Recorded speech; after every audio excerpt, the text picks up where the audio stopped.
Baka may idadagdag po kayo regarding po dito. Open mic lang po tayo. Hello po, Sister Rian, Sister Liza Marie. Blessed afternoon po. Hello po mga kapatid, blessed afternoon po. Dito po yun sa 2 Corinthians chapter 12 verse 9 to 10. Babasahin ko po siya sa inyo. Ito po yung gamit kong book is yung ASND po na version. And yung sinabi po dito, ngunit sinabi ng Panginoon sa akin, sapat na sa iyo ang aking biyaya, dahil ang kapangyarihan ko'y nakikita sa iyo, sa iyong kahinaan. Kaya buong galak kong ipinagmamalaki ang aking mga kahinaan. Nang sa ganoon ay lagi kong mararanasan ang kapangyarihan ni Kristo. Tulad nga po dito sa aking binasa na ginagamit po tayo ng Panginoon, lalo na nga po sa ating mga kahinaan, na doon niya po tayo mas pinapalakas, mas pinapatatag, or mas nagagamit mga kapatid.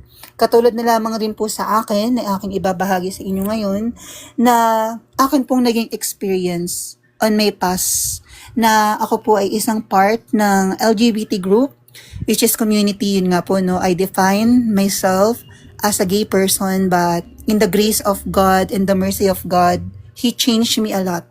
He used that past to change me, to prosper me, and to use me to preach His word, to share His word to all those people na nangangailangan makapakinig. And yun nga po, as a living testimony of God, upang sabihin sa lahat ng tao, there is a change when you accept Lord Jesus Christ in your life. Kasi there is nothing possible to the Lord when you accept Him, when you invite Him to your heart, to your life. He will change all of you. Because when the enemy always whispering you na you are not changed, that's a lie. Always remember that when you walk in Christ, you are a new creation. Mababasa nyo rin po yan sa 2 Corinthians 5 verse 17, for we are a new creation in Christ Jesus. Kaya po, when you accept Lord Jesus Christ, you are a new creation, mga kapatid, and let God use you for what His will. Lalong-lalo na po dito sa sinishare ko po sa inyo na as a living testimony of God na kayang-kaya niyang baguhin kahit nasa ano ka pang kalagayan ngayon. Even though na you are doing witchcrafts, even though na part ka ng yun nga ng LGBTQ or something else, kung ano mapamangtingin mo sa sarili mo, that's a lie of the enemy. Always remember that your true identity is on Christ and not on this world, because this world is full of lies. Yun po yung lagi nating tatandaan. And isa pa po dito, yung dito sa chapter 10, sa verse 10, basahin ko po siya. Dahil dito, maligaya ako sa aking kahinaan, sa mga panlalait sa akin, sa mga pasakit, pang-uusig at sa mga paghihirap alang-alang kay Kristo. Sapagkat kung kailan ako'y mahina, saka naman ako pinalalakas ng Diyos. Ayun po yun mga kapatid, yun na ibahagi ko nga po sa inyo na for our weakness, doon tayo mas ginagamit or nagagamit ng Diyos para ipahayag, or yun nga po gamitin niya as a living testimony na ipahayag yung kanyang salita na nothing impossible, na kaya niyang baguhin lahat sa'yo, lahat ng karumihan mo in your past. And also, yung ito pa nga po, yung nidadagdag din po natin doon, yun nga po yung sa Ark of the Covenant, na share din, is kaya po nakapaling po yung mga pakpak nga po ng mga anghel, ng mga kerubin ng Panginoon sa kanya, kasi nga po hindi nga po kaya na makita ng mga tao yung presensya niya. Kaya po yung pakpak na yun, yung nagsisilbing tabing niya po as a shield para po maharangan po yung presence niya. Kasi nga po 'di ba, pag nakita po ng maraming tao yung presensya niya, hindi po kayang makita. Anghel pa nga lang po 'di ba, napapaluhod na yung mga tao on the Old Testament. What more pa? Pag yung Panginoon na yung nakita mo on personally, tapos yung glorious niya 'di ba, light niya. Mabubulag ka na, baka matunaw ka na, maging dust ka na lang ulit. So, yun po yung dagdag ko sa topic po mga kapatid. Yun lang po, salamat. Praise God, brother. Ayan po yun, no? Thank you, Lord, for that. Tapos, mga kapatid, idagdag ko din pa nabanggit nga dito sa chapter 12, yung about sa third heaven, na tinukoy po ni Apostol Pablo na paraiso. Na nabanggit nga din po doon, na-reveal din ng Panginoon or pinaalala niya din yung regarding nga po sa Ark of the Covenant at saka sa tayo sa tabernacle sa Old Testament na merong outer, 'di ba? 3 sections yung tabernacle, outer court, holy place, and holy of holies. Na kung may langit, tapos meron ding langit ng mga langit or highest of heavens. So parang ganun din, 'di ba, sa tabernacle, 3 sections. So dito may third heaven, 'di ba? May first, may second, may third. Yung regarding nga po, 'di ba, sa kung dati physical pa po yung tabernacle, kung kumbaga sa atin is ano na po, spiritual na, 'di ba? Spiritual na po, na kung tayo nga po, tatlo din, may body, may soul, may spirit. So kung ihahalin tulad nga po sa tabernacle, yung outer court which is our body, yung holy place, our soul, and the spirit is our holy of holies, which is na pinaalala po sa akin ni Lord na i-share ko sa inyo na siya, 'di ba, nandun sa holy of holies na section, yung sa pinakaloob. Doon ay nakakapasok lang before is mga yung high priest lang po mismo every once a year on the Day of Atonement. So which is ang Panginoong Hesus, 'di po ba? Panginoong Hesus, our high priest, ang ating mediator. Siya lamang, 'di ba, sabi niya, no one has seen the Father except through him. Talagang siya lang. 'Di ba? Dahil sila po ay iisa, 'di ba? Sabi nga po niya, I and the Father are one. And sa atin ngayon, na ang kanyang tabernacle ay hindi na po physical, katulad nga po sa Old Testament, siya na po yung nagahari sa ating puso. Siya na po yung nakaupo. Siya na yung naka-enthroned sa ating mga puso. Na topic na share na sa design ng Ark of the Covenant, 'di ba? Yung may cherubim pong dalawa, 'di ba? Ito yung ano niya, yung lead or cover ng Ark of the Covenant. Tapos may cherubim ditong dalawa. Tapos nabanggitin ni Brother Daniel na yun pala yung ibig sabihin kung bakit naka-arko yung kanilang mga wings. Dahil harang po doon sa presensya, glory ng Panginoon. Kahit nga doon sa heaven of heavens, sa pinakamataas, highest of heavens, o yung sinatawag nga po ditong third heaven, ay hindi po makontain yung kanyang glory, yung kanyang presence. At more pa yung dito, yung mga bahay-sambahan lamang na gawa ng tao. Hindi nga po dyan magdidwell ang Panginoon. Diba? Sa gawa lamang ng kamay. Kasi kung kahit nga doon, sa highest of heavens, hindi siya makontain. Diba? So ngayon, tayo, as His tabernacle, our heart, diba? Dito yung templo niya, dito yung simbahan niya, tayo yun. We are the church. So, yun lamang, He is sitting. At ano pa pala, meron pa. Kaya yung mga angels dun sa ibang highest ranking angels ng Panginoon, kaya kung maaano natin, yung mababasa natin sa Ezekiel, nakatabing yung, I don't know kung sa Ezekiel or sa nakatabing yung mga pakpak na sa mukha. Sa mukha kasi hindi nga po kaya yung presensya ng Panginoon. Kaya yung mga tawag dito, yung mga seraphims, kaya po siya nakatabing yung pakpak nila sa mukha kasi hindi kaya yung presensya ng Panginoon. Hindi nila kaya tignan. Talagang mapapaluhod ka. Doon pa nga lang kay Moses sa Mount Sinai, 'di ba? Kahit siya nagtremble. Saka sabi ng mga Israelites doon, parang pinapatigil na nga nila, tama na, 'di ba? Kasi doon pa lang sa Mount Sinai, bundok, holy ground, 'di ba? Lahat parang mamamatay. Tama ba? Pag yung animals doon, tama ba, Brother Daniel? Namamatay. Tama ba? Tama ba meron? Opo, ate. 'Di ba? So, walang buhay doon, ate. What Talagang more pa holy sa place. langit? Yes, what more pa ngayon kung nasan siya sa kanyang trono? Ay, grabe. Meron nga pong testimony, no? Mayroon nga pong testimony na napunta po nga siya sa heaven. Tapos pinakita nga po yung sa throne ng Panginoon. Talagang hindi po siya makatingin. Alam niyo po yung dalawa niyang binte, ginagano niya yung ulo niya sa ilalim. Ginagano niya yung ulo niya sa ilalim kasi hindi nga po kaya talaga yung presence ng Panginoon. Kaya talagang ngayon pa lamang maiisip natin kung gaano po katindi yung presence, ka-glory, ka-holy ang presence sa Panginoon, for He is holy. Kaya nga po tayo, na kanyang nga po, na hindi na physical na tabernacle, no, talagang spiritual, na tayo na yun, naka-enthroned, nakaupo siya sa ating mga puso. He is sitting. Diba? He is sitting in our hearts. Siya yung naghahari. Holy. Holy, Diyos na holy, holy po. Kaya kailangan yung kanyang dwelling place ay holy din po. Kaya nga po tayo'y tinatawag na lumakad sa kabanalan, sa katuwiran, sa kalooban ng Diyos kasi He is holy. So, sabi diba, for God is holy, so we should be holy also. May kaklarify lang po ako regarding dun sa vision na na-share ni Sister Angel last time, regarding po sa wings, God's wings mga kapatid. Meron din kasi nag-raise ng concern na isang kapatid natin na nakapakinig, na lilinawin ko lamang po. Yun ay vision na ng ating Panginoon para kay Sis Angel. Pero hindi po natin sinasabi, 'di ba nabanggit ngayon sa Psalm 91 yun regarding sa God's wings. Hindi po natin sinasabi na yun na po iyon. Kasi 'di ba metaphorical nga po yun. Tama po. Metaphorical po siya doon sa Psalm 91 verse 4, mga kapatid.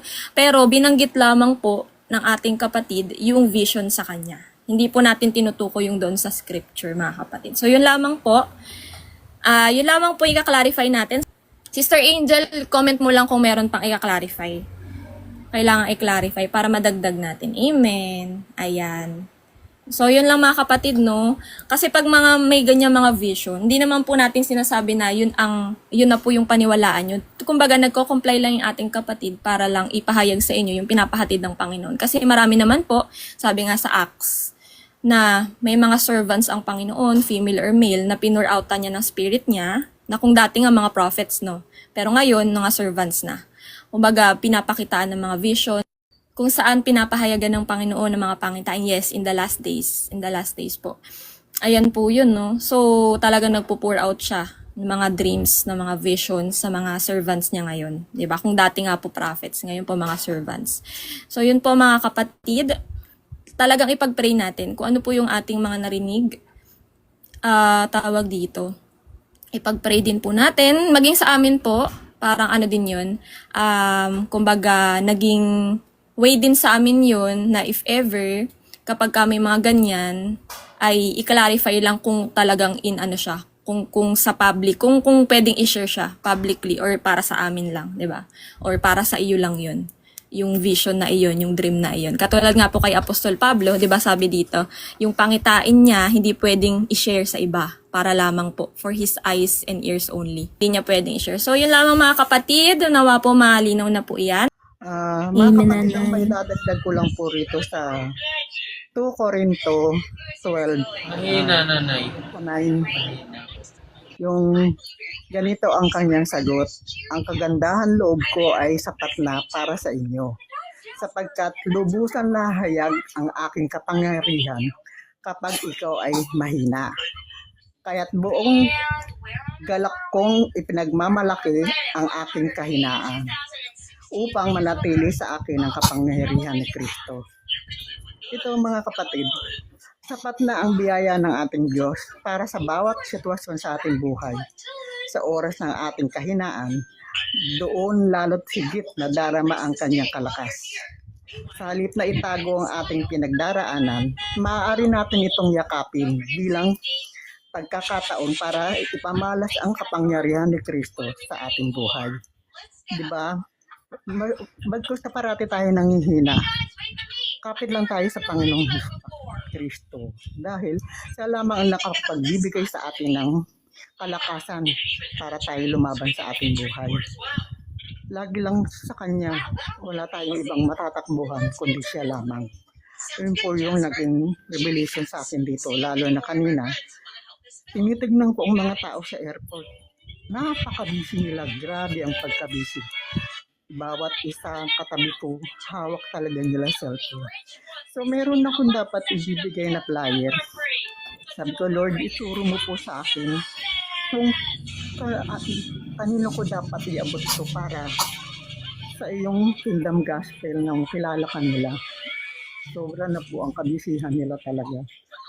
Tulungan mo ako, Lord, sabi ko, kung sino man yung dapat kong nag-pray ako kanina, dapat kong na ipakilala kita na ikaw lang dapat ang aming tagapagligtas na walang ibang makapangyarihan sa buhay ng bawat isa sa amin. Nag-pray ako. Pag doon, meron ako isang inabutan na naman tinanggihan niya naman niya, alam niyong ginawa. Sinaksak niya lang sa isang tabi yung pinakaupuan. Sabi ko, Lord, ikaw na po, hipuin mo po ang puso niya para makilala ka niya. Sabi ko gano'n, bahala na po kayo. Sabi ko gano'n. Amen, Lord, sabi ko. Hindi ako nanghihina. Sabi ko gano'n. Kailangan ipalaganap natin ang kingdom gospel. Salamat po, Lord. Tapos tumahimik na lang ako doon. Tapos tumingin na lang ako sa mga paligid ko. May mga nakatingin. Okay lang. Di ba napahiya na naman ako. Pangalawang pahiya na naman to. Pero okay lang. Okay lang yan, nanay. Oo. Para kay Lord. Kay Lord, si Lord naman pinipili. Huwag tayong magsawa. Yun lang. Yun lang inano ko. Salamat. Amen. Purihin ng Panginoon. Yan. Amen, nanay. Yun nga po, no, mga kapatid, tulad po nung naranasan ni nanay, no, na siya, in a form of, ano na rin yun, no, parang talagang rejection, no, nanay? Rejection. Rejection, hindi sa atin. Hindi tayo yung nireject nila, kundi ang Panginoon. Kasi, tayo, yung daladalan, yung bit-bit natin na ibabahagi sa kanila ay sa Panginoon. Gospel ng Panginoong Hesus. So, ang Panginoong Hesus ang tinanggihan nila, hindi tayo. Hindi tayo. So, tayo, expected na po dapat natin yan sa pagbabahagi natin ng salita ng Diyos, ng Kingdom Gospel, na tayo ay talagang i-reject, tayo ay persecute, tayo ay pagsasabihan ng masama. Kaya nangyari din sa akin, nanay, nung nakaraan eh. Yung may bibigyan sana ako sa mall. May bibigyan sana ako. Nung pinakita ko na sa kanya yung flyers, tinanggihan niya ako. Hindi ko alam kung ano, no? Basta sinabi ko sa kanya, may bibigay lang po ako sa inyong flyers, mensahe ng Panginoon. Tapos yun, sabi niya, sumignal siya ng hindi, parang ganun, hindi. Talaga nanay meron, free will kasi nila yan So tayo, try and try lang, nanay. Wala naman sa atin yung hindi dapat yung, dapat tayo, no? Sabi nga, kailangan tayo, unoffendable. Sa sa trabaho nating ito, unoffendable dapat tayo. Kasi, yung feelings at emotion natin nang lalaruin ni Satan sa mga ganyang mga instances. So, dapat hindi tayo magpapa-apekto sa mga response nila. Bagkus, lalo pa mag-fuel yun sa atin na magpatuloy. Yes, love them. Love pa rin po. Yan po yung ng Panginoon, di ba? Love. At even dun sa mga nakakasakit sa atin, o yan katulad niyan, di ba? Ay mahalin po natin. Love them. Kasi yan po yung utos ng Panginoon. Love God, love humans. Amen. Yes. Kasi yun, no? Mahal natin sila dahil mahal natin ang Diyos. Lagi pong mag-uumpisa sa Diyos. Kasi yun po yung greatest commandment, love your God with all your mind, soul, strength. Diba? Yan po yun na mind, heart, soul, and strength. Na mahal natin ang Diyos, sabi ng Diyos, kung mahal mo ako, susundin mo ang aking mga utos. So bilang pagmamahal at pagsunod natin sa Diyos, sa kanyang mga utos, diba? We love them through God, through God's eyes. Kasi hindi natin kayang magmahal ng ng tapat nang wala sa Diyos Pero kung lagi nating tinitingnan yung taong yun sa mata ng Diyos, doon tayo nakakapagpatawad, doon tayo nakakapagpakita ng mabuti, doon tayo nakakapagmahal ng tapat niya, mga kapatid. Maraming salamat po. Mapagpalang hapon po, brothers and Hello po, sisters. Sister Cherry Dane. Blessed afternoon. Hi po, Ate Lynn. Ang insight ko lang po sa natutunan ko po ngayon, yung about sa weakness po natin, yung thorns na sinasabi po ni Apostol Pablo sa kanyang sulat. Na po ko dito sa verse na 2 Corinthians chapter 12 verse 9 po na, ngunit sinabi ng Panginoon sa akin, sapat ang biyaya ko para sa iyo sapagkat ang kapangyarihan ko'y nakikita sa iyong kahinaan. Kaya buong galak kong ipinagmamalaki ang aking mga kahinaan nang sa ganoon ay palagi kong maranasan ang kapangyarihan ni Kristo. Kumbaga po sa ating kahinaan po, reflection ko lang po na doon tayo mas nagagamit ng Panginoon. Kumbaga, mas nakikita po yung kapangyarihan ng Diyos sa ating buhay, sa ating kahinaan. Ang isa rin po sa parang thorns din na sinasabi ni Apostol Pablo para sa akin din is yung sa skin condition ko din na pinagpipray ko kay Lord na naway gumaling din yung skin conditions ko. Pero ayun, baka ayun din yung gamitin ng Panginoon sa aking buhay bilang testimony po ng kadakilaan po ng Diyos sa buhay ko po, at para mas makita po yung kapangyarihan ng Diyos sa ating buhay, sa ating kahinaan. Kasi pag malakas tayo yung sarili nating kakayahan, hindi po makikita yung kadakilaan ng Diyos sa self-reliance po.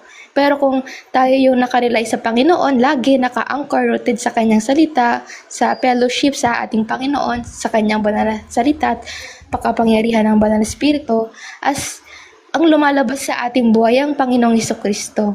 Kumbaga siya po yung nare-reflect po natin sa araw-araw kapag lagi tayo nakarely po sa Panginoon.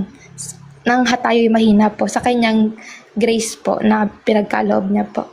Yun lamang po. Salamat po. Praise God po. Salamat sa buhay niyo po. Salamat sa Panginoon. Nagamit po kayo Amen. ng Praise God, Panginoon. Sister Cherry din. Oh, yan po yun no, mga kapatid. Tama po yung sinabi ni Sister Cherry. Nasa ating kahinaan, no? Sa ating kahinaan, dyan tayo napupuspos ng kapangyarihan ng Diyos para maipamalas po yung kanyang kapangyarihan, kadakilaan at yung mga provision niya sa ating buhay. Nakatulad nga ni Apostle Pablo, may thorn in the flesh or yung bodily ailment nga po, nakinos nga po ng demon na yun. Na sa atin, ganun din po, no? Katulad nga nabanggit ni Sister Cherry, yung kanyang karamdaman, hindi magiging hadlang yun. Kasi hindi yun yung magde-define sa atin eh. Hindi yun yung tinitingnan ng Diyos eh. Yung kahinaan natin, hindi yun yung tinitingnan niya eh. Ang tinitingnan niya ay yung kanyang kapangyarihan at ikaw na magagamit niya pagka nandun na yung kapangyarihan niya sa'yo. Diba? Yun yung ang iniisip ng Diyos kasi tagusan na yan hanggang eternal talaga eh. Tayo kasi limitado eh. Hanggang dito lang nakikita natin na nanghihina tayo, ay hindi ako magaling, ay hindi ako, diba, may sakit ako, ganto ganyan. Yun yung naisip natin. Hanggang yung limitado yung isip natin. Pero ang Diyos, ang naiisip niya palagi sa pagtawag niya sa'yo ay pag siya ay nasa iyo na. 'Di ba? Siya na makapangyarihang Diyos. So tayo, hindi na kailangan yung sa atin. 'Di ba? Wala na siyang kailangan sa atin kundi yung ano lang natin. Tayo as vessel, yung ating surrender sa kanya, yung ating faith sa kanya, 'di ba? Yung ating pag-abide sa kanya para magamit nga po niya tayo ng lubos. May dadagdag pa po kayo? Wala na po, mga kapatid. Ayan po, no? So, kung wala na mga kapatid, tayo po yung manalangin na. Before po kasi nag-red na yung aking, malulubat na. Hindi kaya rin ng wifi. Sige. Prayer na tayo mga kapatid, kasi baka biglang mamatay yung aking mag-shutdown yung phone. Naka-red na siya. So, tayo po ay yumukot pumikit na mga kapatid, at pagpasalamat po natin ang lahat ng nalaman natin, binahagi ng Holy Spirit po sa atin. Thank you, Lord. Thank you po para sa araw na ito. Tayo yumukot pumikit at manalangin na po. Panginoong Diyos po namin makapangyarihan sa lahat. Lahat po ng aming mga natutunan sa inyong banal na salita ay pinagpapasalamat po namin po sa inyo, aming Panginoon. Tunay po na kayo ay banal, tunay na kayo ay mapagbigay ng lahat ng ito na inyong wisdom, Panginoon, ay pinispos niyo po sa amin upang maalaman namin ang inyong katotohanan, inyong kalooban, ma-apply po namin sa aming mga pamumuhay at magpaliyab, magpasiklab at magpatatag, magpatibay ng aming mga pananampalataya. Maraming salamat, Panginoon, nawa puspusin niyo din po ang bawat isa ng karunungan ng kanilang mga hinihiling ng naaayon sa inyong kalooban, Panginoon, na siyang masunod sa aming buhay.